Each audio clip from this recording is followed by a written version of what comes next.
Hello everyone, in this video I'm going to show you how to fix slow download speed on Telegram app.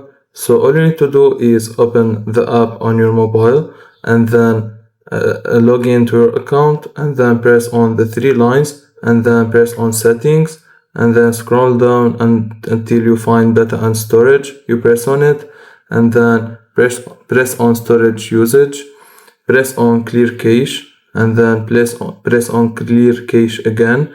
This will clear your cache and then go back and press on when using mobile data, set it to high, and then also when connected to Wi-Fi, set it to high if it is not already high, and that's it. If you find this video helpful, don't forget to like and subscribe, and thank you for watching.